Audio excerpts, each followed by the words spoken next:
Hello and welcome to Down the Vent, you filthy animals. My name's Joe, and today we're going to head over to the McCallisters as we attempt to steal some loot in Home Alone, the game, from Big G Creative. Let's check it out. You missed me! Oh!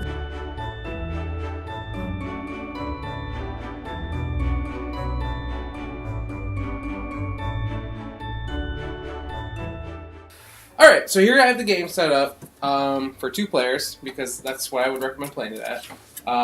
You'll shuffle the Kevin McCallister cards, and you can tell they're Kevin because he's in his classic pose.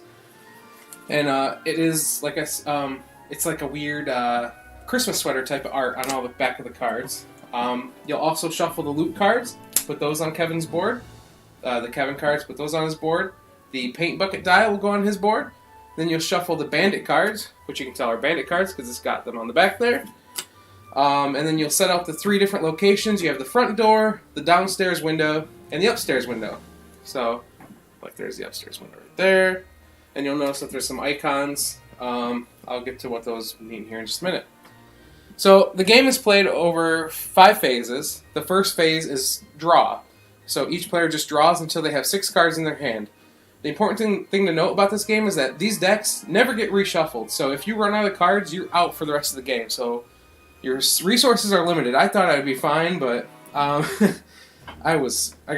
been smoked in this game too many times because I get very like, oh, I'm going to try and go here and here this turn, and yeah, it just never pays off for me. Okay, the second phase is loot. So we will reveal 3 loot cards for everyone to see. So we have some roller skates or roller blades that are worth 100. A painting that is worth 200, and a ring that is worth 400. So those are the 3 cards that we're going to have for loot. Now the Kevin McCallister player will actually take these and look at them, and then secretly put them down at the 3 locations here. Okay? And then they're going to take their cards, and we enter the Kevin phase, and the Kevin player will look through their cards and put down traps at the different locations. So they're going to want to trap the one that's probably worth the most. And the one that's worth the least. But even these, the 3 locations have like a requirement to get into them, so it's not free to enter the locations. So they have to pay to go one way or another. So as you can see, the cards, like this is the torch. It's got a paint bucket, which whenever that comes up, that means that you get to roll the paint bucket die, and whatever color you get, the bandits have to provide that to be able to get past it. And then there are these Christmas bulbs colors. And if you look at the bandit cards here, you notice that they also have Christmas bulb colors on theirs. And essentially, to get past this card, they would get to roll the paint bucket die. Red, I would have to provide a red, a blue, and a green. So we'll do the red for the paint bucket, and then a blue and a green to get past this card. If I got past that card, I would move it to the side, and if there was another loot card there, I would then flip up the next loot card, and then I would have to try and get past this one. You'll notice, though, it also says, or 3 with a mitten. What that means is that if you can't pay to get away from the trap or to disarm the trap, you can just take the damage and then pay that bottom instead. So that one says 3 with the mitten. This one says 3 with the mitten or like a rectangle. What those means is that if it's a mitten, you have to discard 3 cards from your hand. If it's the mitten or the rectangle, you have to discard 3 cards from your hand or your draw pile. So you have some options for getting through these. And that's the same symbols are on these as well. So as you can see, the locations, one is mitten, one's mitten or draw pile, and then 1 from the mitten, and then 1 from your mitten or draw pile again. So it takes 2 cards to go to the upstairs window because it's a lot of effort. So, we'll go ahead and we'll just place some traps out like this. And you don't have to use all your cards. Whatever you don't use, you'll keep in your hand, so you draw less next turn. But you want to do that anyways because drawing cards is bad because you run out, you're out. And then it's time for me to choose what I want to do. So, there are action cards at the bandits now, so now we go to the bandits phase. This one says, Kevin must look at the top card of the loot deck and add it face down to a location of his choice. So I'm going to play that because I'm going to go big here. And Kevin's going to look at the loot card. It's a ladder. It's worth $100, but it also has a special ability that would let me go to the upstairs window once and break in without having to pay the cost to get there. Well, he's got the most traps here, so Kevin's going to go there and make it really hard for me to get there. And now it's the bandit's turn, so I'm going to go ahead and I want to choose to go to the front door. I have to discard one from my hand to go to the front door, so I'll discard one of my green bulbs because I have 2 of those. And then we'll flip up the trap. So, it is paint bucket.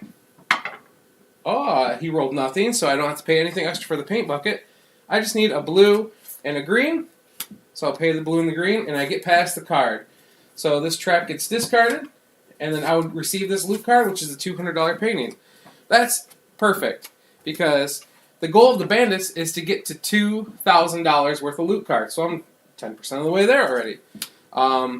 Kevin's goal is to hold us off until the police come, and essentially that's just either the loot deck runs out, or the bandits, or yeah, just the loot deck runs out. So we keep going. Even if like we're out of cards, I can't obviously get into the house anymore, so the bandits would be stumped at that point, but Kevin wants to stop us at all costs. So I'm going to go for the upstairs window as well. Maybe Kevin's bluffing me. He actually put the $400 ring there. So I'm just going to discard 1 card from there, 1 card from the top of my deck, and then that gets me into the upstairs window. And look at that. He was bluffing me. So here, I'm going to go ahead and be done, and now we'll do the cleanup phase. So we'll reveal any loot cards that are left. It was just the rollerblades and the ladder. Those will get discarded. Then any traps left out will get discarded as well. And that's it. That's the cleanup phase. Now we'll go on back to the draw phase. We go back up to 6 cards. And you begin again. That's it for the game. It's pretty simple. There's some different rules because there's a lot of different action cards that the bandits will run into. Like you get to draw 2 cards, crowbars up, and get like a larger hand for a turn. Disarm any 1 revealed trap. That's great because you don't have to pay the cost. You just play that instead. But yeah, let's go ahead and head up and see what I think about Home Alone. Alright, so what do I think about Home Alone? It's an interesting take on like a bluffing game. I like that there are some cards that are worth no money, like some loot cards that are worth no money, and then there's the trap cards that Kevin can lay out, and some of them are just decoys that do nothing. But if, there's 4 or 5 trap cards laid on top of 1 loot card, you're going to think it's the most valuable one and want to go for that, but possibly they're just bluffing you, so you just kind of have to... It's you versus your opponent, right? It's really neat. I haven't played it at 4 players. It says it goes up to 4. I've only played it at 2. I would recommend playing it at 2 because really it's just... It's better the one-on-one, the back and forth, like... I couldn't imagine trying to get in 2 people's heads. It's hard enough trying to get in 1 person's head to figure out what they're doing. The bandits get like different action cards that give them some different abilities to like either not have to pay to like go up to the top or the 2nd floor to go in through the window and things like that. It's interesting as well. Overall, it's more than I thought it was going to be. I'll say that. When I originally looked at it, I kind of gave it a pass because I was like, I don't know. And then the art's kind of weird because it's all like Christmas sweatery, but then when it comes closer to Christmas time, it's like, that's neat. I want to look at Christmas sweatery art, I guess. I don't know what triggers in our brains, right? But overall, it's a decent game. I mean, it's pretty interesting, especially if you have someone that you can play against and like play this a bunch against, because then you're gonna start learning all of the cards and what he could possibly, or they could be possibly playing down in front of one of the loot cards, and knowing which one you should try to take your chances for, because you can go for more than 1 loot card in a turn if you want, but you have to pay to get into those areas. So like, man, you go through cards a lot faster than you think you're going to too. It's intriguing. I recommend you check it out. It's only $20. It's a pretty cheap game, but like, it's not top shelf game, but it's not a bad game either though. It's neat, especially if you like Home Alone and you have one other person that you like playing games with a lot. So, Home Alone, 1.5 thumbs up. I recommend you check it out at least. Yeah. And that's all I have for you today. So until next time, my name's Joe, and you've been watching Down the Vent. See you later, you filthy animals.